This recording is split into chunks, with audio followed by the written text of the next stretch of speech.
link between land mammals and whales, when its current description is that of a wolf-like animal about 1 to 2 meters long, is frankly astonishing and a testimony to the amount of storytelling commonly involved in the so-called science of evolution.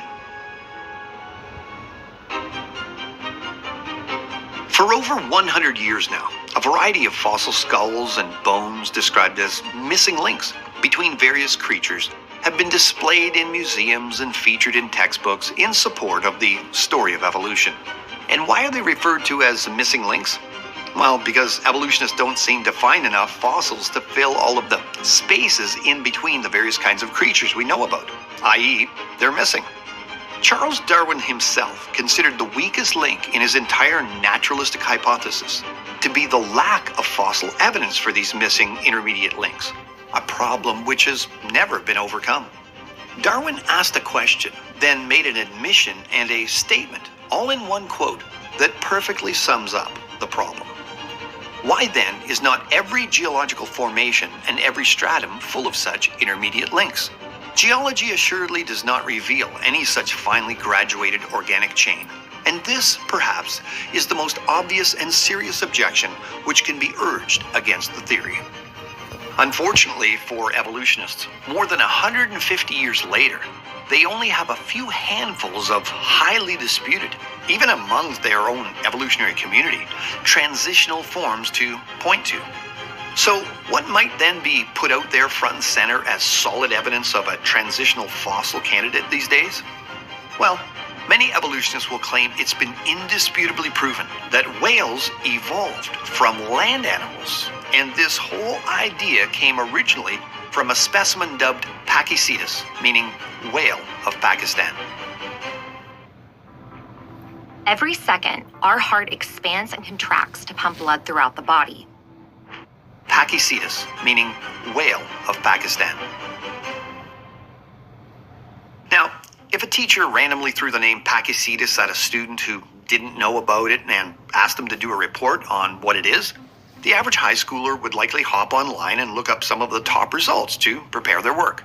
However, what they would find wouldn't just be the facts, so to speak. It would be a mixture of facts combined with interpretations of those facts based on evolutionary presuppositions, all wrapped in some heavy storytelling. And what do I mean by that? Well, let me read you a description from the Britannica website describing this creature. And I'm going to modify it by omitting some comments first time round. And then I'll insert them back in the second time to demonstrate the obvious storytelling going on here despite the facts that have been found. Pachycetus, extinct genus of early mammals known from fossils discovered in 48.5 million-year-old river delta deposits in present-day Pakistan. Pachycetus was discovered with functional legs. It has many features of terrestrial mammals, including an auditory system for hearing in air, a dentition not unlike that of its closest relatives, such as the Masonichids, extinct mammals similar in appearance to wolves, and functional feet capable of locomotion on land. The body mass of Pachycetus was estimated at 45 kilograms, roughly the size of a wolf or large dog. The dentition of the animal indicates that it had a diet primarily of fish. However, its skeleton and skull suggest that it spent a considerable amount of time on land. Okay, so along with the artist's rendition provided alongside the description I gave, the student would get a pretty clear understanding of what sort of creature this was. Namely, a land-dwelling, four-legged mammal roughly the size of a wolf that's depicted looking somewhat between a dog and a giant rat.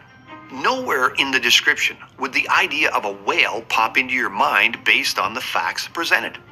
Now, this time, I'm going to present the entire entry verbatim, and I want you to notice all the nuances in phrasing and the way they try to convince you based on assumptions that we'll explore later, to try to sound like this is evidence of a creature transitioning into a whale, which I omitted the first time around. Pachycetus, extinct genus of early cetacean mammals known from fossils, discovered in 48.5 million-year-old river delta deposits in present-day Pakistan. Pachycetus is one of the earliest whales and the first cetacean discovered with functional legs. In addition, it retained many other features of terrestrial mammals, including an auditory system that was better for hearing in air than in water, a dentition not unlike that of its closest terrestrial relatives, such as the mesonychids, and functional feet capable of locomotion on land. The body mass of Pakicetus was estimated at 45 kilograms, roughly the size of a wolf or large dog. The dentition of the animal indicates that it had a diet primarily of fish. However, its skeleton and skull suggest that it spent a considerable amount of time on land. Now, if this whole subject is new to you, you might be thinking, where on earth would they get the idea that this hairy, four-legged land wolf rat creature was some kind of a whale with legs? Why are they saying it's an early whale if it walked around on four legs? They say it likely ate fish, but so do bears, and they aren't land whales. Surely there must be something more to it than the facts they're presenting here. Well, let's go through the history of this discovery and explore it in more detail. In 1983, Dr. Phil Gingrich, a whale paleontologist from the University of Michigan, had an article published in Science magazine purporting a monumental evolutionary discovery where he claimed his find, Pakicetus, is the oldest and most primitive whale yet discovered.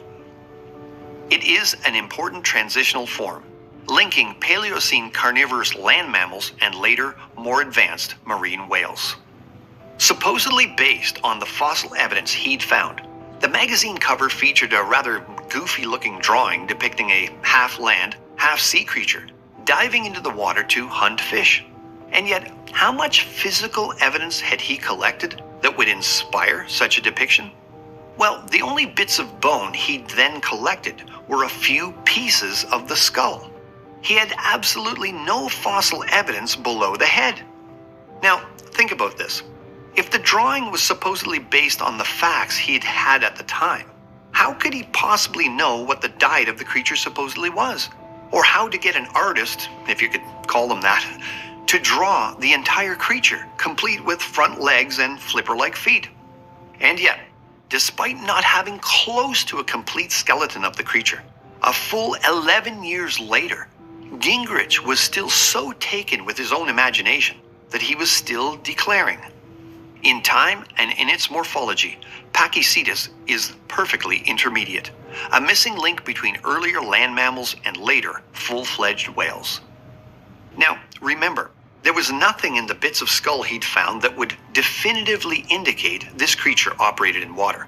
No blowhole or nostril on the top of it, nothing indicating it had ears that were designed for use in aquatic environments, etc. And yet he spoke so confidently about his discovery and had all of this published in prestigious, peer-reviewed scientific journals. However, by 2001, nearly 20 years after his initial announcement in Science magazine, almost the whole skeleton was finally uncovered. And what did it show? Well, a technical paper in Nature unequivocally declared that the bones demonstrated Pakicetus was a land animal, and no more amphibious than a tapir, which is a pig-like creature. The Encyclopedia of New Zealand website depicted the creature with muscle and skin in the following way, which is fairly similar to most depictions shown today. Now, let's take a look at a whale for a moment and compare these two creatures. Considering the incredible differences in size and morphology, how Gingrich could have made his claim that Pakicetus was a perfect intermediate, a missing link between land mammals and whales, when its current description is that of a wolf-like animal about 1 to 2 meters long, is frankly astonishing and a testimony to the amount of storytelling commonly involved in the so-called science of evolution. And had the complete skeleton been uncovered and shown to the scientific community and the general public from the outset, claims of what are now commonly referred to as terrestrial cetaceans, literally land whales, would almost surely have been metaphorically laughed out of town. I mean, one can look up the dictionary definition of whale and find the following. Whale, noun, a very large marine mammal with a streamlined hairless body, a horizontal tail fin, and a blowhole on top of the head for breathing. And yet, there was never any indication of any of these features. Marine dwelling, hairless, tail fin, blowhole for breathing, etc. found from the earliest days in 1983 all the way to 2001, while Pachycetus was being researched. However, in schoolrooms, colleges and universities, museums, zoos, or aquariums, as well as in textbooks, online articles, and peer-reviewed journals, such claims are greeted with serious nods of acceptance and thought of as scientifically legitimate. Charts showing wolf-like land animals whose feet morph into webbed and then flipper-like feet, which then gradually lose their hind limbs and grow fins and flukes, while their nostrils shift from the front to the top of their heads, are now seen as proof positive of the once missing links between land animals and whales. And they are taught and illustrated using a lineage of supposed transitional creatures, beginning with Pachycetus all the way to true whales we see today, which seems similar to how the old and now totally debunked horse evolution series found its way into many other publications and textbooks for over 150 years. You see, evolutionists constantly need new proofs to prop up their worldview. So while the horse evolution series was falling off the back end of the evolutionary conveyor belt, the whale fossil series was just being assembled and placed at the front of it. And evolutionists now show diagrams to students with all sorts of supposed intermediates between Pachycetus and true whales to make the evidence seem truly robust. And yet, just like Pachycetus, when closely examined, each and every one of these supposed missing links absolutely fails to qualify as a true transitional form upon inspection. They fail just like the number one argument I hear over and over again from evolutionists that push this whale evolution nonsense fails. And that is, why do whales have vestigial leftover legs if they didn't evolve from land animals? What use would hind legs have been to whales?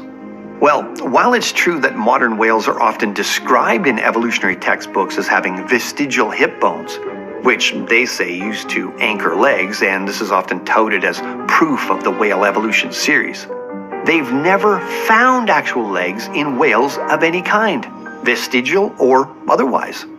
What they find are pelvic bones that perform a specific purpose. And a 2014 article in the journal Evolution confirmed that there's a perfectly designed and critical function involved in the need for whales' pelvic bones after all: procreating. Without their pelvic bones, they'd all be dead, which means there's no evidence they are vestigial in any true sense at all. I hope this brief dive into just one of the many evolutionary arguments out there has been beneficial in showing you just how weak